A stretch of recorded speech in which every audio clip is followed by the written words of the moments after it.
Vénérable Maître, nous continuons avec les descriptions de l'âme messianique. Maintenant, comment la reconnaître? Bien sûr, je suis en train de vous donner déjà des descriptions. Des descriptions. Donc, c'est une personne qui arrive toujours à la fin d'un bien, parce que le bien qu'on a là, c'est un bien illusoire. Le matériel qu'on a là, l'argent, ceci, cela, c'est un bien illusoire. Mais qu'est-ce qu'on parle d'illusion, c'est quoi? L'illusion, c'est le défaut. L'illusion, c'est la corruption. Un bien-être qui est passif, qui passe.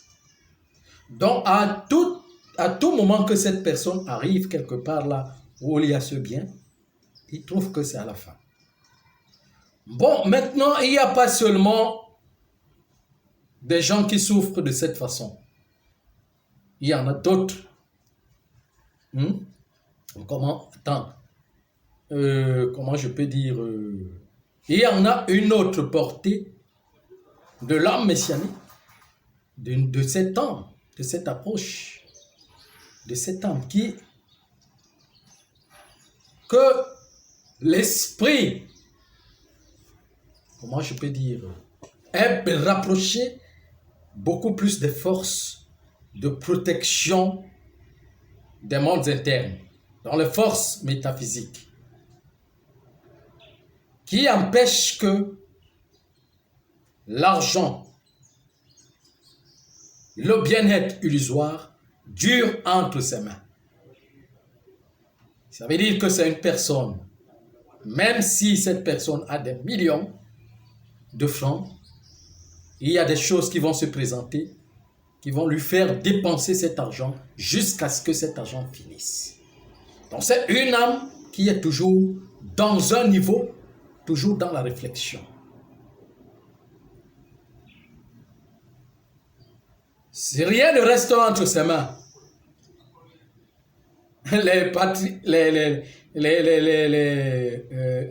la tradition appelle souvent ça le trou noir qui est dans la main. Ça veut dire que le trou noir qui est dans la main, qui ne captive pas les entrées. Pourquoi? Parce que comment je peux appeler, comment j'appelle ça, l'énergie messianique n'aime pas la captivité. Ça aime les entrées et les sorties. Ça veut dire que c'est programmé. Quand ça programme que ça entre, même si c'est des millions que vous avez, ça reprogramme la sortie. Même si cette sortie d'argent est, comment je peux appeler ça, n'est pas nécessaire, parce que les uns et les autres ne le trouvent pas nécessaire. Donc, on veut dire argent perdu. Oui. L'énergie messianique tourne avec les pertes totales. Vous voyez un peu. Donc, c'est une personne que sa vie tourne autour de l'instabilité. On l'appelle souverain pèlerin. L'instabilité. Il faut qu'elle fasse beaucoup trop d'efforts pour survivre avec les gens.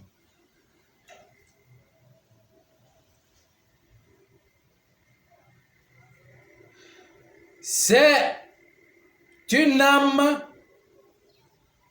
pour être acceptée par les uns et les autres, il faut qu'elle vive dans ce qu'on appelle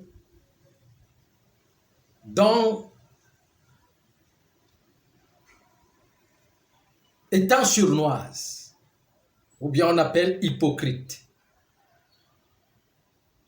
Ça veut dire que voir même des erreurs des uns et des autres et respecter leurs conditions de vie, afin que la sienne soit aussi respectée. Elle n'a pas le droit de critiquer qui que ce soit. Sinon, c'est des problèmes qui vont commencer.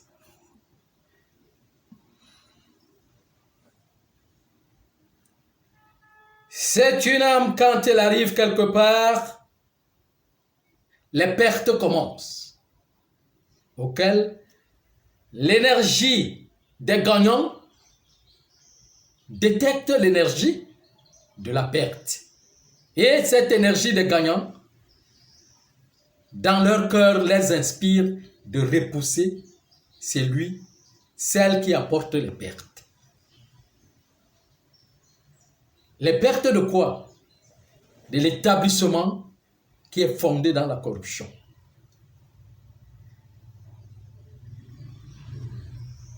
C'est une âme qui peut arriver dans une société et cette société tombe avec les gens, s'effondre complètement.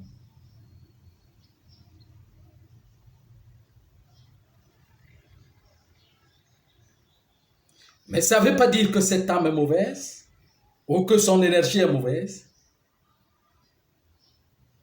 Hein? Mais l'énergie qui l'entoure aime la justice. Et que là, il y a l'injustice. Les injustices. Donc, comment je peux dire ça? Les corrompus, l'énergie des corrompus n'aime pas cette âme. Vous pensez qu'on vit comment? On vit à base de l'énergie. Si vous arrivez quelque part, d'autres âmes vous détectent. Vous devez le savoir.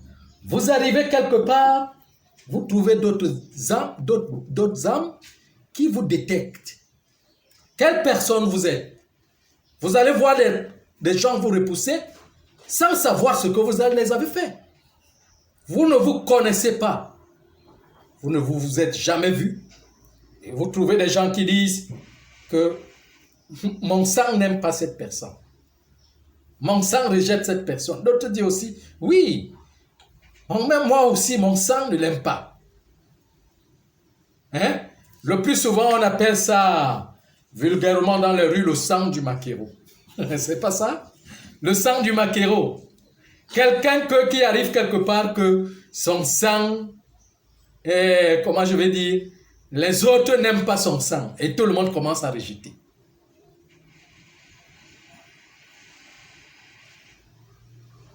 Vous voyez un peu ce que je suis en train de dire. Donc c'est comme ça que ça se passe. Je dis même si, parce qu'il n'est pas interdit qu'elle n'ait pas, que cette personne n'ait pas de l'argent. C'est pas interdit. Mais quand l'argent entre, le trou noir, ça se dépense, ça se volatilise, comme si il redevient comme s'il n'avait pas. Mais les âmes que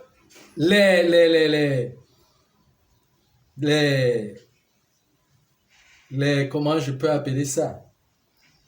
Les énergies d'injustice aiment, c'est des gens qui ont d'injustice dans leur cœur, qui prônent avec l'injustice. Quand ces personnes ont, sont ces énergies qui travaillent pour eux, pour stabiliser leur matériel, pour stabiliser leurs entreprises. C'est pour cela qu'on appelle ça, il y a des selles, des pactes et autres.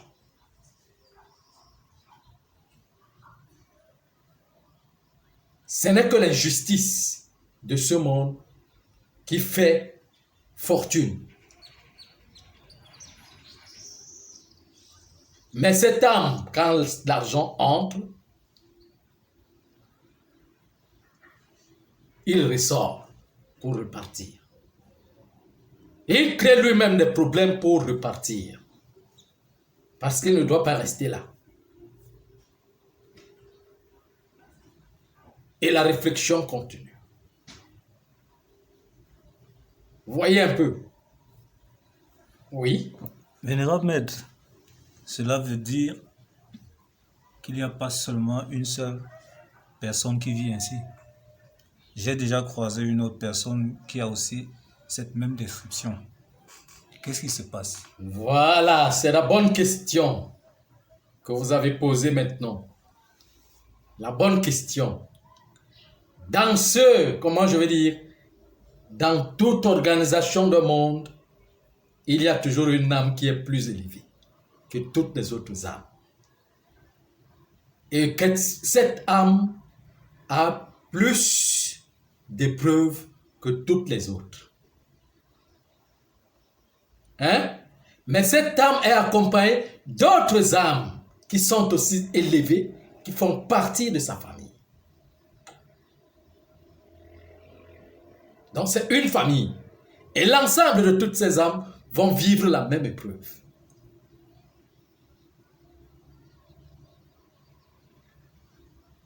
L'ensemble de toutes ces âmes vont vivre la même épreuve. Mais maintenant, est-ce que ceux qui sont dans, comment je vais dire, que l'énergie d'injustice les a appelés et qui travaillent avec elle et fondent la société avec elle dans la corruption, n'appartiennent pas aussi à l'âme messianique? C'est ça la question. Elle appartient aussi à l'âme messianique, mais l'âme, cette âme de justice qui vient libérer sa partie, c'est ça qu'on appelle les âmes sœurs.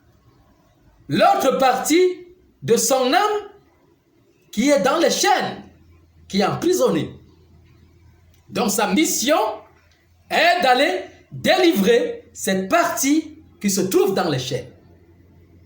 C'est pour cela donc que vous allez trouver, qu'on dise à certains, il y a une preuve. Je vais vous expliquer encore quelque chose. C'est l'ensemble de toutes ces âmes. L'ensemble de toutes ces âmes qui sont, comment je peux appeler ça? Il y a des niveaux et des niveaux qui sont appelés l'enfant messianique ou l'enfance messianique. L'enfance messianique qui part délivrer la moitié de son âme. C'est l'ensemble de toutes ces âmes que vous trouverez donc qui ont la plus grande preuve on dit l'épreuve du maître. Le maître descend prenant toutes les formes des religions. C'est des religions, donc des grands prophètes qui ont créé leur religion et leur disant, chacun, tu es le Messie. Chacun, tu es le Mahdi. Chacun, tu es le grand monarque. Mais le message est que c'est un ensemble. Parce qu'il y a les preuves à ces niveaux. Le maître veut les éprouver.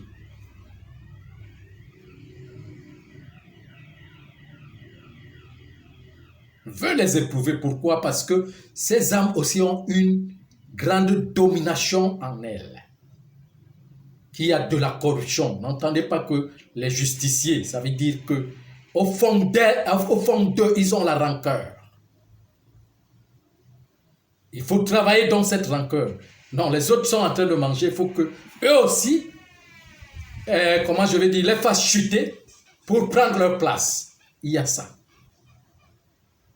Hein? Le maître, donc, va les mettre à l'épreuve en leur disant que vous êtes le Mahdi, vous êtes le Messie, vous êtes le grand monarque.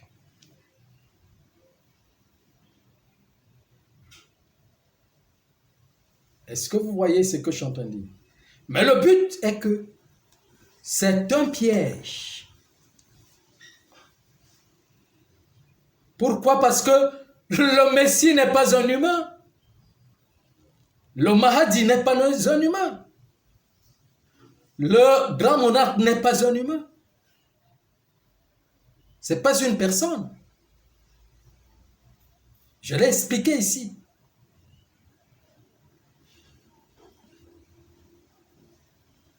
Le Messie, c'est la mère terre. Le Mahdi, c'est la mère divine. La mère terre, le grand monarque, c'est la monarchie supérieure, donc les âmes supérieures. Donc il y a une erreur à ce niveau. Le but du maître, il a besoin que ces personnes soient humiliées afin de retrouver leur identité. Pourquoi? Parce qu'en allant dire aux autres que je suis tel, les autres ne l'écouteront pas. Il va parler seul dans le désert. Je suis le Mahdi, je suis le grand monarque, je suis. Ces personnes vont tous parler dans le désert. Personne des autres ne vont les entendre, ne les entendront pas. Il faut qu'ils retrouvent la vraie explication de ce mot.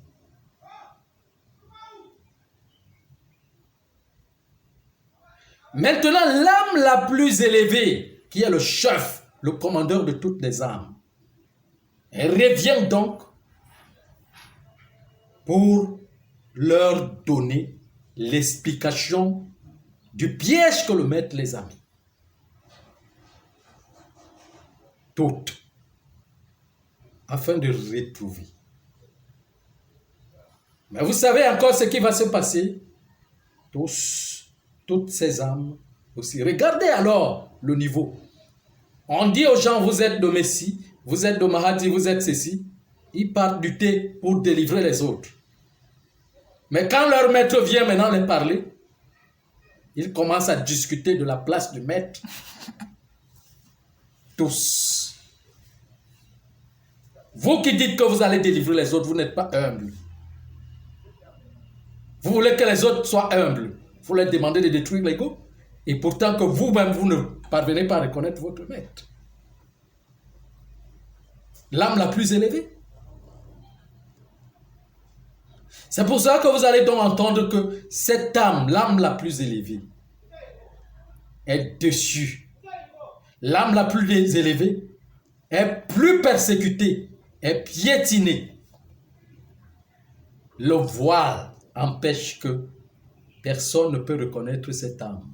Pourquoi? Parce que quand elle vient, c'est pour que toutes les entreprises soient détruites.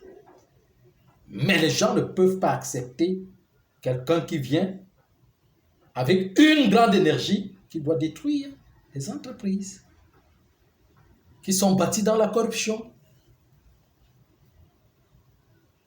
Dites-moi un peu, le monde peut aimer cette personne?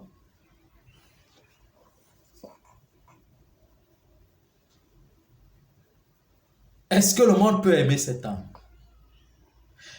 Maintenant, dans les descriptions, les uns et les autres me demandent parfois que je les indique cette âme. Cette âme est comment? Parce que j'ai parlé de l'âme de la femme, l'épouse du royaume. Beaucoup de gens veulent que je les montre, je les indique. Mais voilà d'abord les indications que j'ai données.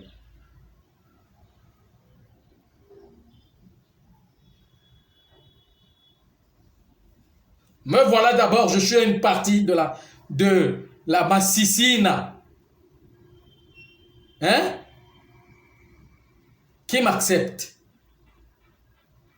C'est l'autre là que je vais les montrer qu'ils vont accepter. Comment ça? C'est de la curiosité ou bien?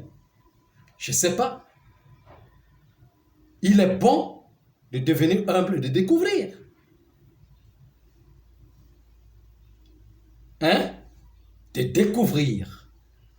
Devenir humble et de travailler pour découvrir. Enlever le voile pour découvrir.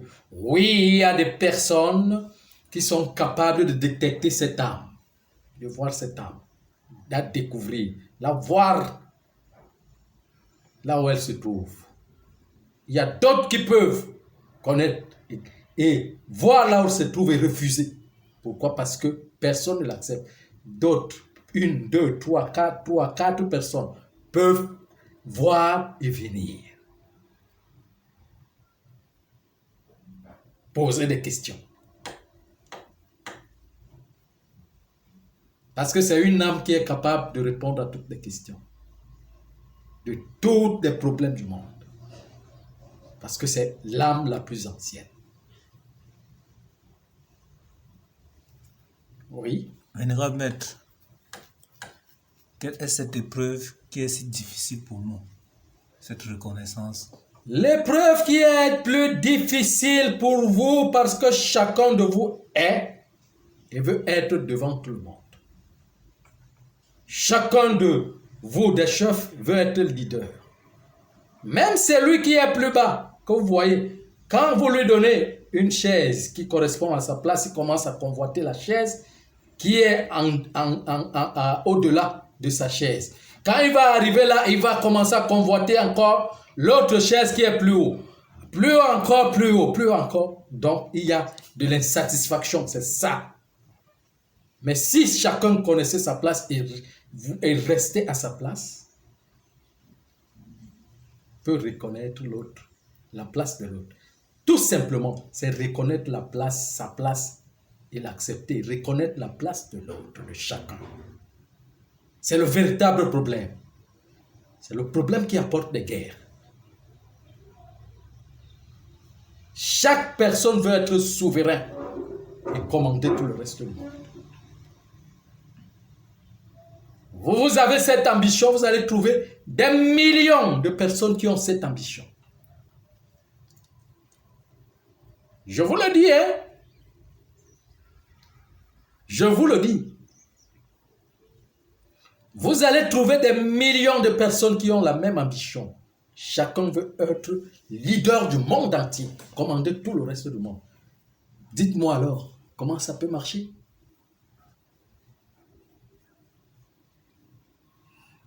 Même la personne qui vous dira que non, j'aime ma place, je veux être à cette place-ci. Il y a d'autres places qui convoitent.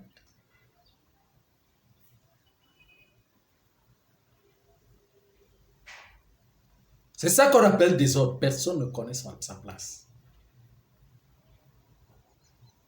Personne ne connaît qui elle est. Encore plus pourquoi elle est venue dans ce monde.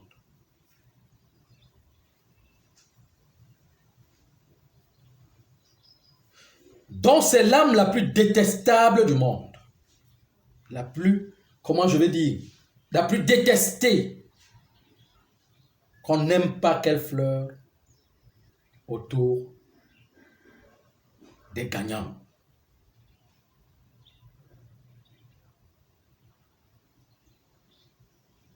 Mais c'était aussi simple, si et seulement si les gagnants mettent le bon partage. Ça n'allait avoir, ça n'a aucun problème. C'est le mauvais partage qui fait en sorte que on refoule cette âme. Vous voyez, je profite ici à YouTube pour dire quelque chose.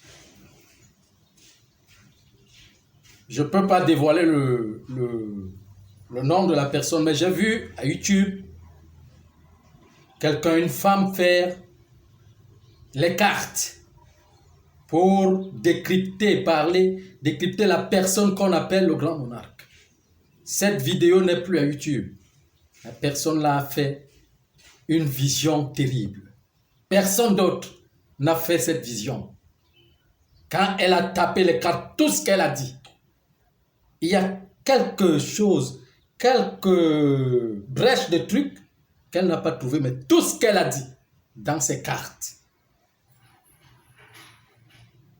Je pense que peut-être au moment venu, les uns et les autres auront besoin de cette vidéo.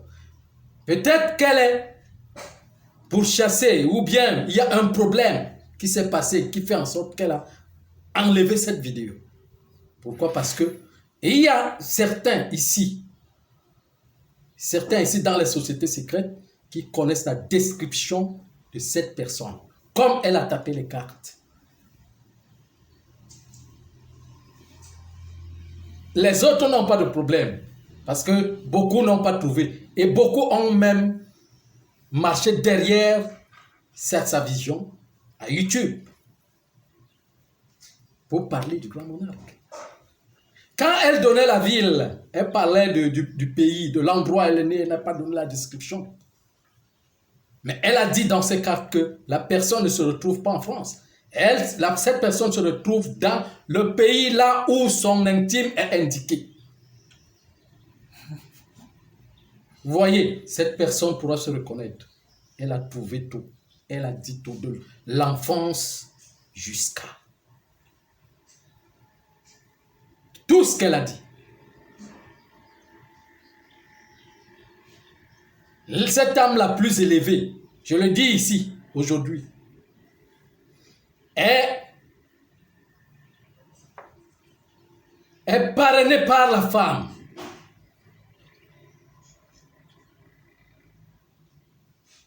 Et elle est aussi, il y a aussi une femme derrière elle qui viole la loi, qui viole sa destinée, en coopération dans la nuit, dans l'ombre, avec les sociétés secrètes. Donc, elle a tapé juste. Une femme derrière elle, une vieille femme qui manipule à ce que cette âme ne trouve pas, ne réussisse jamais à son travail, depuis son enfance, qui manipule. C'est des choses que je vais vous dire clairement avec l'avenir. Quels qu'en soient les cas. Nous sommes impatients, Vénérable Maître. Quels qu'en soient les cas. Je vais vous dire quelque chose. Les sorciers les plus dangereux du monde, c'est les femmes. Les vieilles sorcières, elles sont les plus dangereuses du monde. Et la sorcière qui commande toutes les sorcières du monde entier, c'est une femme noire. Une femme africaine, noire. Je ne vous donne pas le pays, mais je pense que j'ai donné cette description dans les trucs du grand monarque là. J'ai dit, j'ai parlé de ça, j'ai parlé du Cameroun. Vénérable, quel est ce paradoxe avec ce que nous voyons, la mondialisation et tout? Quel est ce paradoxe avec l'Afrique?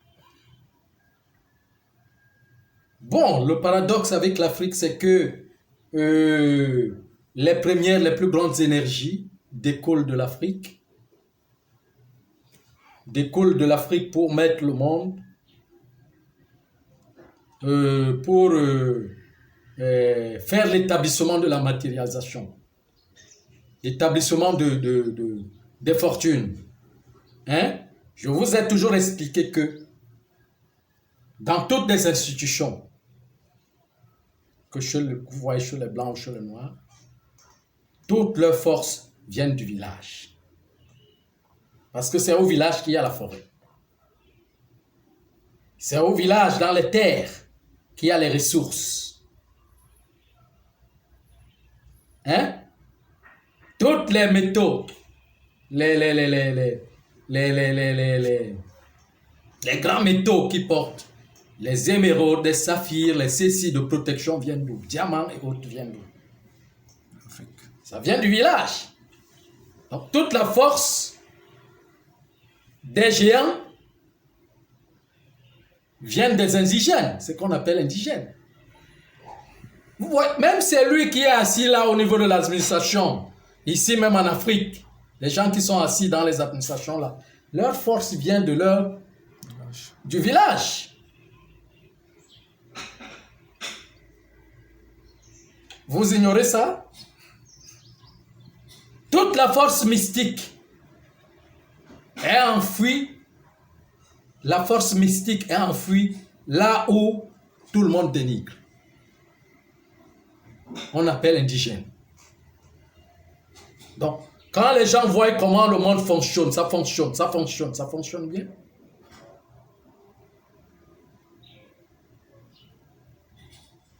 Il n'y a aucune maladie, même arme bactériologique,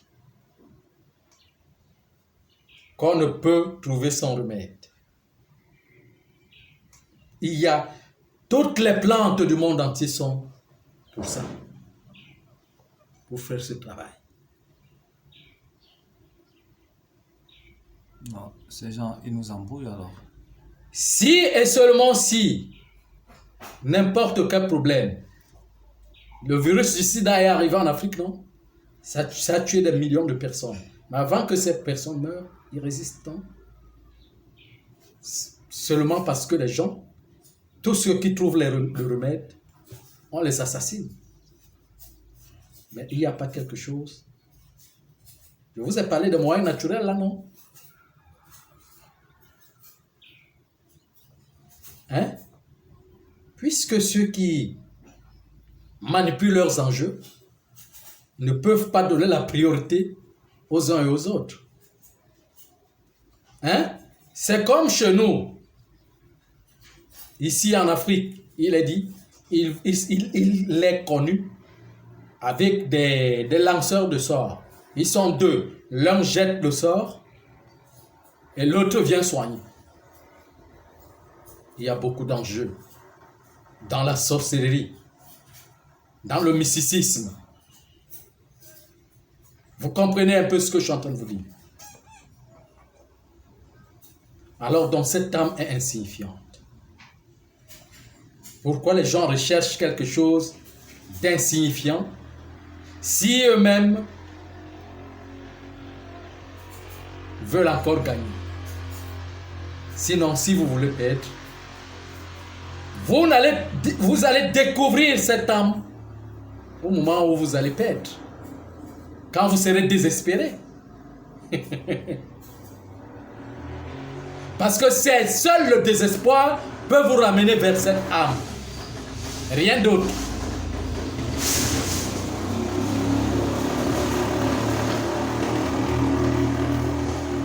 Je ne sais pas si vous me comprenez ce que je suis en train de dire. Seul le désespoir ramène les uns et les autres vers cette âme. Seul quand les gens seront, comment je peux appeler ça, dessus. La déception totale. Puisque la déception est déjà là. Nous voyons, la déception est déjà là. À partir de cette histoire du coronavirus, le clergé est en train de montrer ses limites. Il est en train de démontrer que lui aussi, il vit à base de la science, mais critique la science. Devant, enseigne ses esclaves à critiquer la science. Vous voyez que le mensonge est découvert, les masques tombent, ça se dévoile. Ils sont en train de compter de la science, mais ils disent que de la science, ils enseignent à leurs fidèles que la science n'est pas Dieu.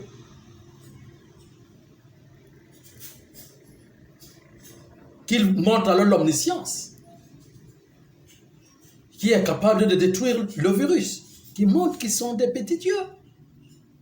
Mais eux aussi sont en train de compter sur la science et la technologie.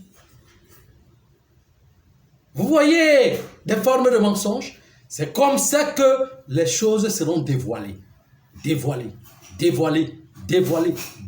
jusqu'à ce que toute cette société soit totalement humiliée.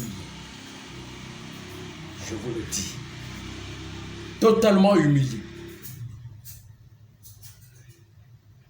Et alors c'est ça, donc le dévoilement de cette âme.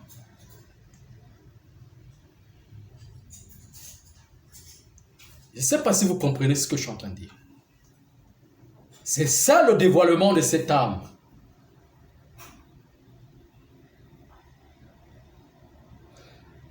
Maintenant,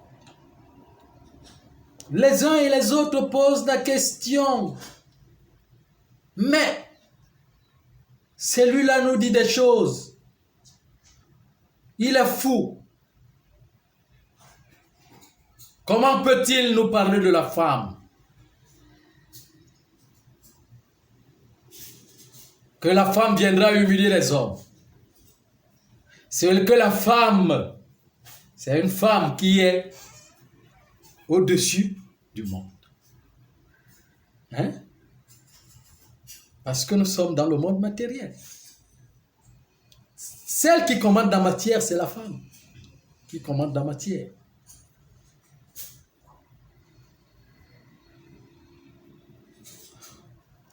Pour que la matière se détruise, il faut que la femme accepte.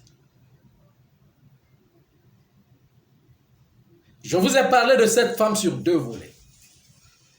Je vous ai d'abord parlé de la femme qui représente toute la matière, qu'on appelle la terre, et l'âme la plus élevée. Et maintenant, l'âme la plus élevée, comme j'ai parlé de l'âme messianique, est aussi entourée des âmes, de toutes les femmes.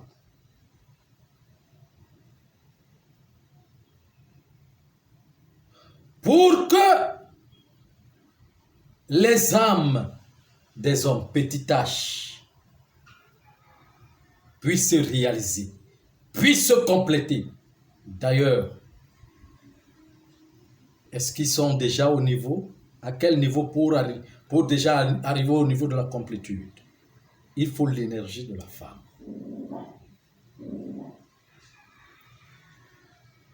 Je ne parle pas de la femme qui viendra prendre la parole au milieu des hommes. Homme, je dis bien petit h, le plus petit, le nain, qu'on appelle l'humain mâle. La femme ne prendra jamais la parole au milieu des hommes. Pourquoi? Parce que c'est pas à elle, n'a pas été donné le tonus de prendre la parole devant les hommes. Mais il lui a été donné le tonus pour crier et pleurer. Le son. C'est ça qu'on appelle le si. Le sifflement. Juste dans l'eau, et les sirènes entendent.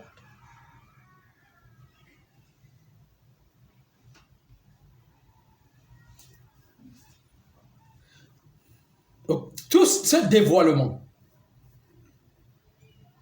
est donc la femme, c'est elle qui déchire le voile. Donc, n'attendez pas dans le sens où elle viendra prendre la parole et tout le monde verra. Non. Attendez dans le sens d'où je vous dis que elle se révélera d'une manière extraordinaire que je ne peux vous expliquer ni vous dire.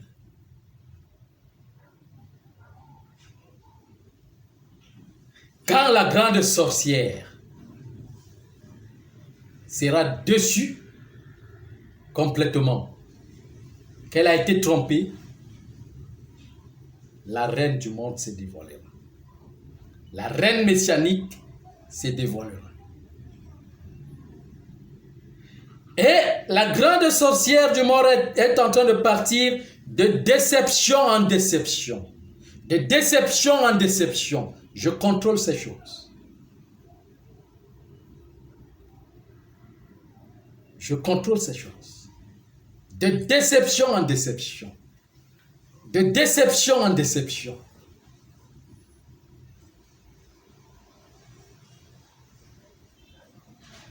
Je contrôle ces choses. J'allais oublier de vous dire, il y a aussi une vidéo qui m'a plu à YouTube. Là, parce que moi aussi, j'essaie de regarder. aussi les uns et les autres. J'apprends à regarder et à connaître, à comprendre. Une vidéo où un rabbin ou rave juif a fait, le titre était de déstabilisateur. C'est ça. Le déstabilisateur, tout ce qu'il vous a dit là-dedans, tout ce qu'il a décrit là-dedans, est vrai. Donc, je suis en train de contrôler ces choses.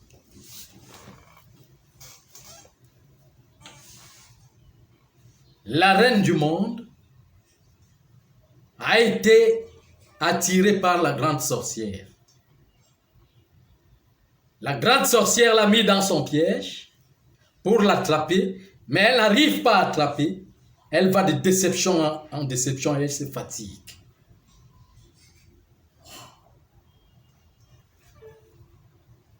Puis,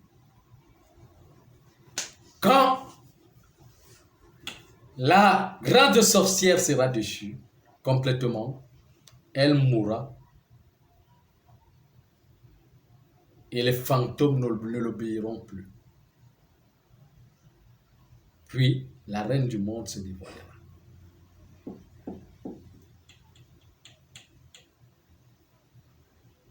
Se dévoilera pour élever son roi. Alors, tout le monde sera en train d'écouter le roi.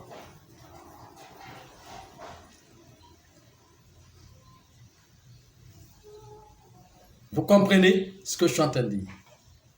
Tout le monde va écouter le roi à travers la beauté de la reine.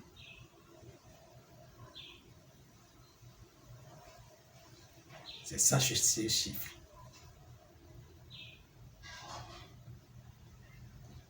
Et maintenant, tout l'ensemble de toutes les âmes commenceront à s'unir.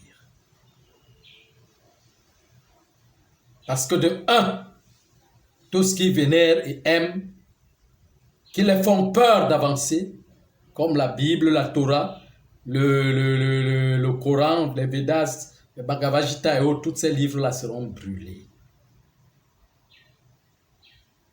Ça sera brûlé. Dans la Troisième Guerre mondiale, à la Troisième Guerre mondiale, il n'y aura plus rien de tout ça. Ça sera brûlé. Et tout le monde va aller vers la nature. Il n'y aura que ça.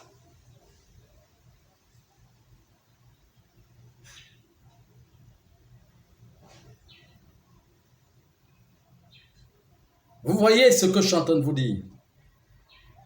Maintenant, je vous explique encore, je vous parle encore de cette dame de l'Église. Nous allons continuer dans notre vidéogramme. Merci, Vénérable Maître.